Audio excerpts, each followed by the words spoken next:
this is my message for all the leaders of companies which are harming the environment and who feel trapped in their position between needs of the company, the requests of the company, and their personal needs to feed their family. But this is my invite to them to regain control of their life so that they can live a meaningful life and leave a legacy by helping their own companies change from the inside.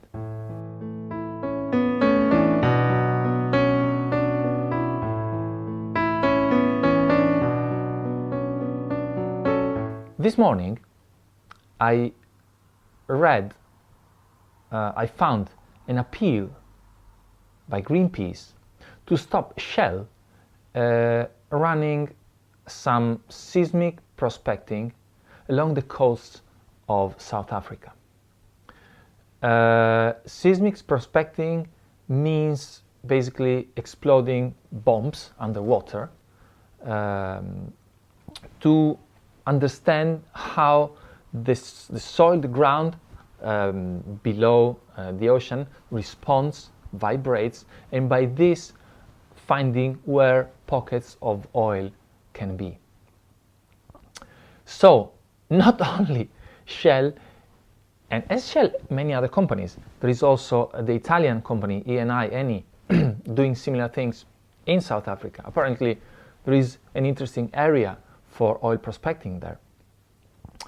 So not only these companies are looking to extract more oil, which all scientists say most scientists say, you should keep it there, don't touch it, because all the oil that you extract will turn eventually into CO2 in the atmosphere. Not only this, but they also harm the environment in searching for oil, which is it's ridiculous how arrogant this attitude is. I don't care, I destroy the environment, but I find oil, which will in turn destroy the environment. For what? For profit. Well, okay, so we could go into this discourse of, big companies are making profit and they are destroying the environment, which is true, unfortunately, but this is what they are built for. This is what the system of business and laws allows them to do. This is how business works. And these companies are big enough to be able also to lobby to get approvals in cases where other companies might not be able to gain those approvals. But this is all legal. There is not, so far, any law regarding environmental crimes. Well, there are. But what these companies do, in this particular case, is perfectly lawful. Now, so we could say, so the company is bad, but not really, because the company is doing whatever it's built to do. So maybe we could think, okay, so then it's the people. How many people are involved in a seismic prospecting, which means exploding explosive charges underwater apparently every 30 seconds for 5 months. It's continuous bombing, boom, boom, boom, boom, boom, boom, on a big, vast area. It's thousands of people. Now, we could say, or we could think, so we have thousands of people who are colluding to harm the environment and to extract oil and make money out of it. But really, can you think that there are thousands of people who are colluding to kind of behave criminally against the environment, even if it's not a crime as it is done? Unfortunately, I would say. Well, no. Certainly, hundreds of these people, or thousands of these people, are aware that they are giving a contribution to harming the environment.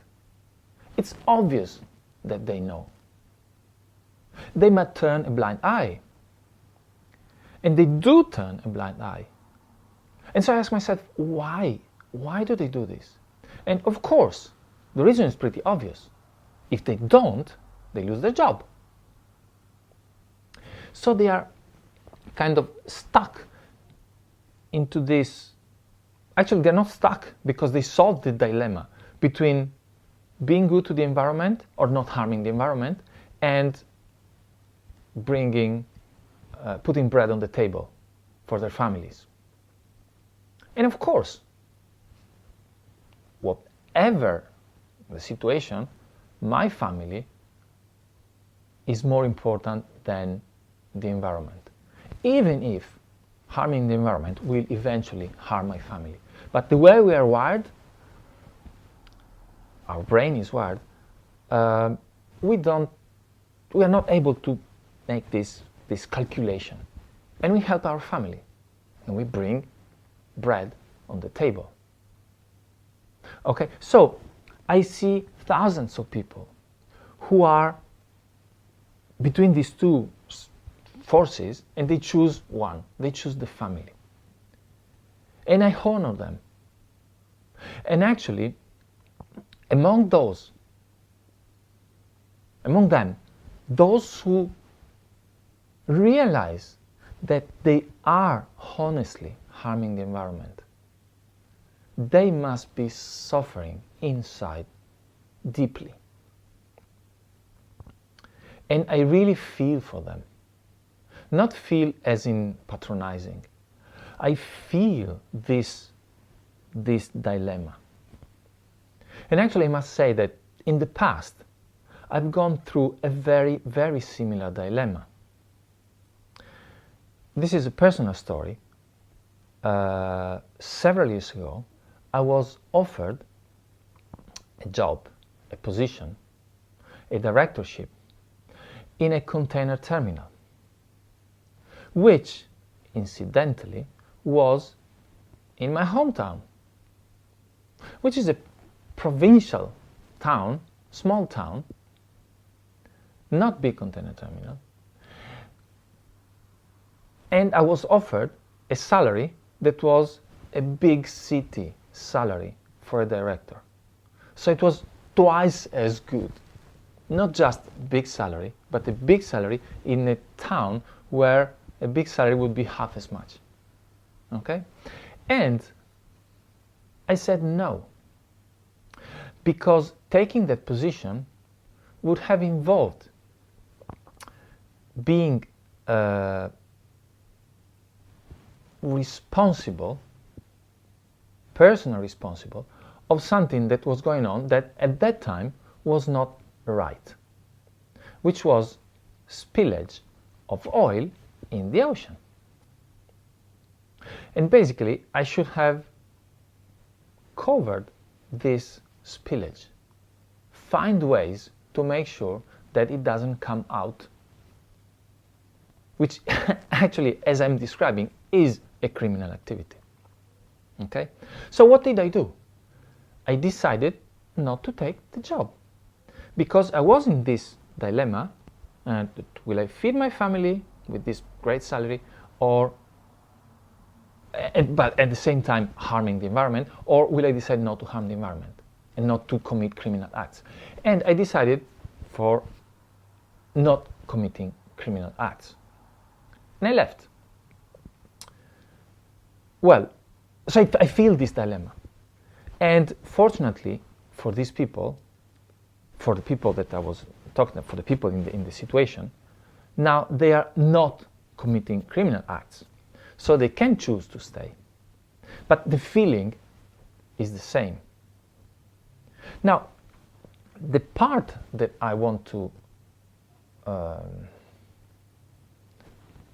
focus on is that in that occasion, in my situation, I did not do the right thing.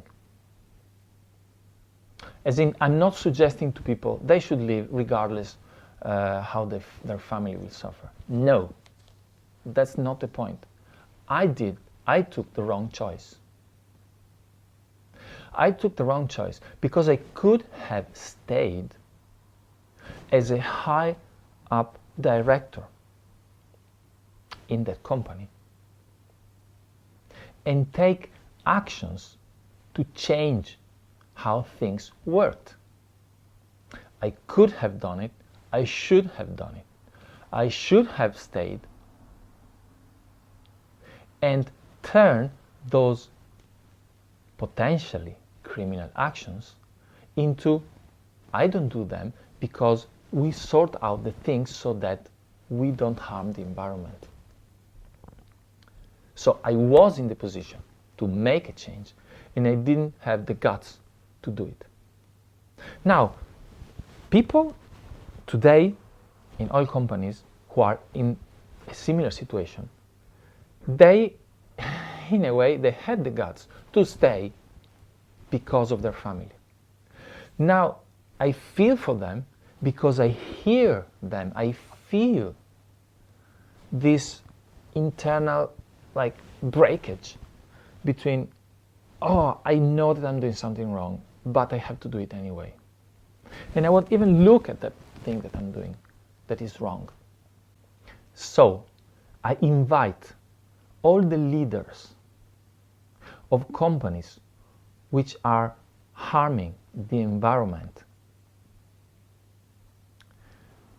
to join me, have a chat with me, to explore how you can regain your integrity, how you can really give a meaning to your life, not by living, not by staying and turning a blind eye, but by exercising your power, exercising your power, winning your fears, living beyond fearless,